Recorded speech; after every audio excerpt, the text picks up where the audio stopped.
नमस्कार मित्रांनो, अशोक मामा या मालिकेच्या 68व्या एपिसोडमध्ये इरा ही अशोक मामांजवळ संयमीचा मोबाईल घेऊन बसलेली असते. तिथे संयमी येते आणि ती म्हणते, "येरू, माझा मोबाईल दे चल." असं म्हणत ती मोबाईल पटकनी घेते आणि तिथून खोलीमध्ये जाते. तिच्या पाठोमागे इरा सुद्धा जाते.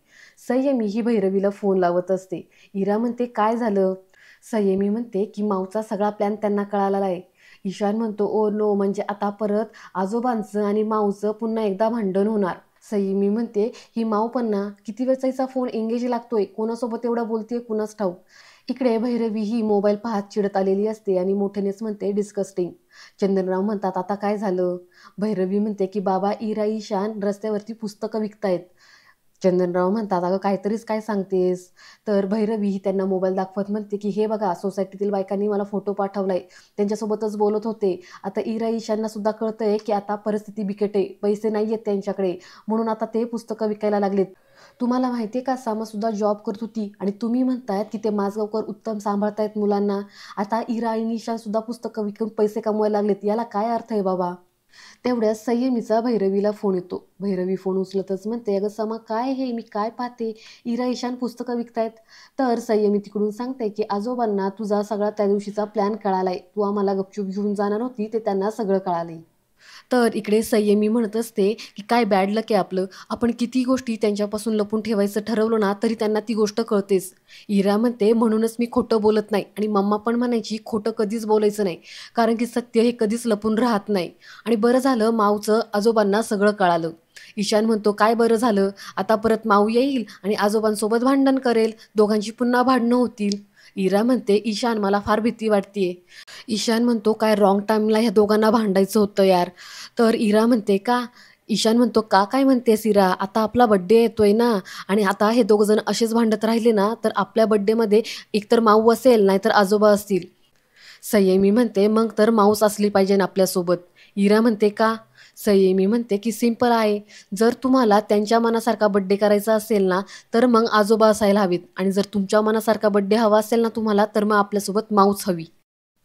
तर इकडे भैरवी ही एरझाऱ्या घालत असते. चंदनराव येतात आणि म्हणतात, "काय झालं आता?"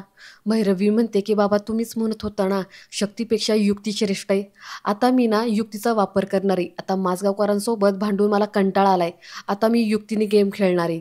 तर चंदनराव म्हणतात, "म्हणजे तू आता नक्की काय करणार आहेस?" भैरवी म्हणते, "आता फक्त तुम्ही माझ्या होला हो म्हणा." चंदनराव म्हणतात, "म्हणजे तू आता मला पेचात पकडायला म्हणतेस बघतेस की काय? अगं मी तुझा बाप आहे." तर भैरवी म्हणते, "मी त्याच हक्काने तुम्हाला सांगते की आता तुम्ही फक्त मला मदत करा. मदत करा म्हणण्यापेक्षा तुम्ही फक्त माझ्या होला हो म्हणा." "अहो बाबा, आता इरा ईशान ही पुस्तकं विकतायत, त्यांना ह्या गोष्टी कराव्या लागतात आहेत. अजून काय काय करावं लागणार आहे? आणि मी म्हणते आपण असताना मुलांना ह्या झाडा कशाला पोचवायच्या? मी हे जे काही सगळं करते ना ते फक्त मुलांच्या भल्यासाठी करते, एवढं तरी तुम्हाला मान्य आहे ना?" चंदनराव म्हणतात की "हो." भैरवी म्हणते, "मग चला आपण निघूयात का आता?" पुढे चंदनराव हे अशोक मामांच्या घरी येतात.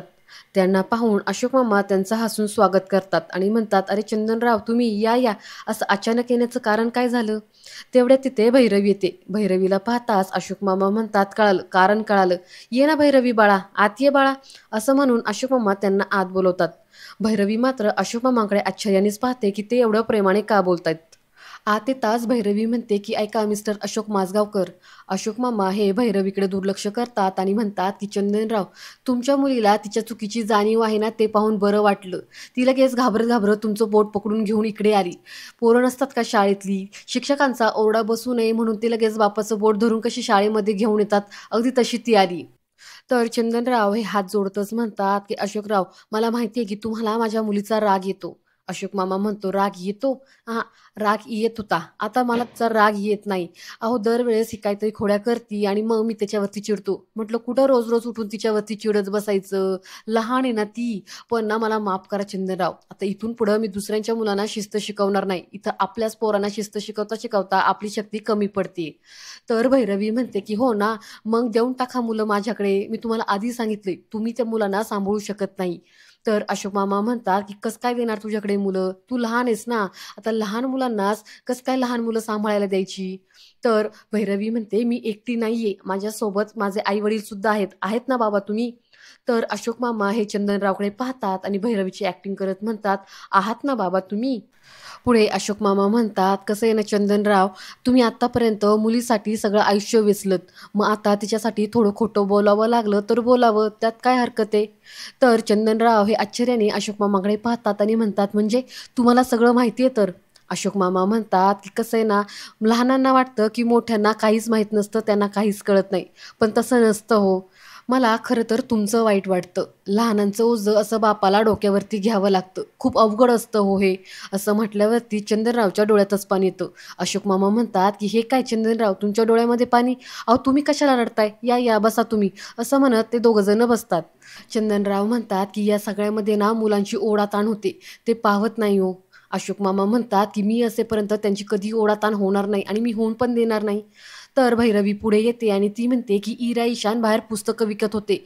समा बाहेर जॉब करत होती, हे तुम्हाला माहीत सुद्धा नव्हतं आणि तुम्ही म्हणतायत, की मुलांची ओढाताण होत नाहीये." अशोक मामा मोठ्यानेच म्हणतात, की "होत असेल ना, तर ती मी भरून काढेल. माझी रिप्लेसमेंट तू कधीच होऊ शकत नाही. कारण की तुझं तेवढं वय पण नाही आणि तुझी कुवतसुद्धा नाही आहे." भैरवी म्हणते, की "मग ते मुलांना ठरवू द्या ना, तुम्ही कशाला ठरवतायत?" असं म्हणत भैरवी ही पुढे संयमी, इरा, ईशान ह्या तिघांना आवाज देते. तिघंजणं बाहेर येतात. भैरवी ही संयमीला म्हणते, की "समा, मला सांग, तुला कोणाकडे राहायचंय?" पुढे ती अशोक मामांना म्हणते, "आणि हो माझगावकर, आता तुम्ही म्हणू नका की मुलांना काय कळतंय, शेवटी मुलांचं सुख हेच महत्त्वाचं आहे." पुढे ती संयमीला म्हणते, की "सांग समा, तुला कोणाकडे राहायचंय, आजोबांकडे का माझ्याकडे?" तर संयमी ही भैरवीच्या साईडला जाते आणि म्हणते, "नाही, मला आजोबांकडे नाही राहायचं, मला माऊसोबत राहायचंय." तर भैरवी म्हणते, "का?"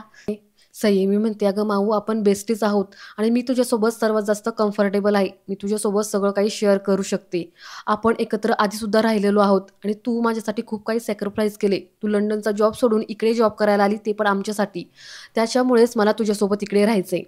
भैरवी म्हणते, "आणि बाळा, तुला इथे का बरं राहायचं नाहीये?" संयमी म्हणते, "इथे मला खूप रेस्ट्रिकेटेड वाटतं. मला मोकळं अजिबात वाटत नाही. मोबाईलमध्ये पाहून जरी हसले ना, तरी हे लगेच माझ्याकडे सस्पेन्सिव्हली पाहतात. साधं बाहेरसुद्धा ते मला जाऊन देत नाहीत. त्याच्यामुळं मला इथं अजिबात राहायचं नाहीये." भैरवी पुढे म्हणते, की "इरू बाळा, तू सांग तुला कुठे राहायचंय?" इरा म्हणते, की "मला फक्त एवढंच कळतं, की हे माझ्या बाबांचे बाबा आहेत आणि माझ्या बाबांना मी त्यांच्या बाबांकडे राहिलेलं जास्त आवडेल. त्यामुळे मी आजोबांकडेच राहणार." असं म्हणत ती अशोक मामांच्या जवळ जाते. पुढे ती म्हणते, की "माऊ, तू खूप खोटं बोललीस. ते मला अजिबात आवडलेलं नाही. त्याच्यामुळे मला इथेच राहायचंय आजोबांजवळ." पुढे भैरवी ही ईशानला म्हणते, की "ईशान, तू सांग तुला कुठे राहायचंय?" ईशान म्हणतो, की "मला संयमी ताई आणि इरा ह्या दोघी पण हव्यात. मला दोघींसोबत पण राहायचंय." चंदनराव म्हणतात, "आता अशोकराव मला सांगा याच्यावरती तोडगा काय?" अशोक मामा म्हणतात, की "सोपं आहे. मुलं जर इथे माझ्यासोबत राहून खुश नसतील ना, तर ते माझ्यासाठी पण एक दुःखच आहे. पण जिला माझ्यासोबत इथं अजिबात राहायचं नाही, तिला तुम्ही इथून घेऊन जा. इरा, ईशानला मी इथून कुठेही पाठवणार नाही. जोपर्यंत त्यांना इथे माझ्यासोबत राहायचंय, तोपर्यंत मी त्यांचा जीवाच्या आकांताने सांभाळ करेल." संयमी म्हणते, की "सरळ सांगा ना, मी तुम्हाला न सांगता जॉब केला याचा तुम्हाला राग आलाय म्हणून तुम्ही मला इथून जायला सांगताय." अशोक मामा म्हणतात, की "मी नाही म्हटलं तुला इथून जा. तूच म्हटलीस, की तुला इथं राहायचं नाहीये. तसंही नाही तरी तू अजून काहीतरी कारण काढशील, माझ्याशी खोटं बोलून परत तू त्या भैरवीकडे जाशील. त्यापेक्षा तू आत्ताच जा." तर संयमी म्हणते, की "मी इरा ईशानशिवाय राहू शकणार नाही." इरा म्हणते, "मग ताई प्लीज तू पण नको ना जाऊ." ईशान म्हणतो, "अगं मम्मा-बाबा आल्यानंतर ते विचारतील ना मला, की संयमीताई कुठे? मग आम्ही काय सांगणार? प्लीज तू सुद्धा जाऊ नकोस ना, इथेच राहा." तर भैरवी म्हणते, की "समाज चल, प्लीज आपण पुढे निघूया." इरू आणि ईशान हे दोघंजणं नंतर पाठीमागून येतील. तर अशोक मामा म्हणतात, की "तू खूप मोठी चूक करतीयेस भैरवी. आधीच मुलं आई-बापापासून वेगळी आहेत. आता तू त्यांना एकमेकांपासून वेगळं करू नकोस. मुलांचा एकमेकांमध्ये जीव अडकलाय." भैरवी म्हणते, "मी वेगळं कुठं करते? पुढच्या 24 तासामध्ये ही दोन्ही मुलं माझ्याकडे येतील, हा शब्द देते मी तुम्हाला. चला बाबा." चंदनराव पुढे येतात आणि ते अशोक मामांना नमस्कार करून तिथून जातात. पुढे भैरवी अशोक मामांना म्हणते, की "कसं असतं ना, कधी-कधी लहान मुलंसुद्धा मोठ्यांना धडा शिकवतात ना, तो हा असा. चल समा." असं म्हणत भैरवी तिथून जाते. तर ईशान आणि इरा हे दोघंजण रडतात आणि ते संयमीला रिक्वेस्ट करतात, की "प्लीज ताई तू जाऊ नकोस." संयमी म्हणते, "अजिबात दोघांनी रडायचं नाही. फक्त एकच दिवसाचा प्रश्न आहे. त्यानंतर आपण पुन्हा एकत्र राहणार आहोत." असं म्हणत संयमी तिथून जाते. तर इरा, ईशान हे दोघंजण रडतच अशोक मामांना बिलगतात. त्यानंतर इकडे संयमी, भैरवी आणि तिचे आजोबा हे सगळेजण जेवण करत असतात. तर संयमी मात्र काही खात नाही. भैरवी संयमीला म्हणते, की "समा, आपण जेवण झालं ना, की मूव्हीला जाऊया." तर संयमी ही नकारार्थी मान हलवते. भैरवी म्हणते नको, मग आपण बीचवरती वॉकला जाऊया. तर चंदनराव म्हणतात की अगं तिला आधी जेव तर दे. तर संयमी म्हणते की मला भूक नाहीये सॉरी, असं म्हणत संयमीतून न जेवता जाते. आतमध्ये बसून अशोक मामा जे काही तिला बोललेले असतात ते सगळं तिला आठवतं. तेवढ्यात तिथे भैरवी येते आणि ती म्हणते की समा हे घे, तुझ्यासाठी मी आईस्क्रीम आणले. संयमी म्हणते की नकोय मला. भैरवी म्हणते अगं घे ना, तुझं फेवरेट आणलंय फ्लेवर मी, ब्लूबेरी आहे. संयमी म्हणते की हाच फ्लेवर इरा आणि ईशान ह्या दोघांना पण आवडतो. मम्मा म्हणायची की हे एकच कॉमन आहे आमच्या तिघांमध्ये, आता हे दोघं जण काय करत असतील. असं म्हणत ती नाराज होते. आणि हा भाग इथे संपतो. पुढील भाग पाहण्यासाठी चॅनलला सबस्क्राईब करा. धन्यवाद.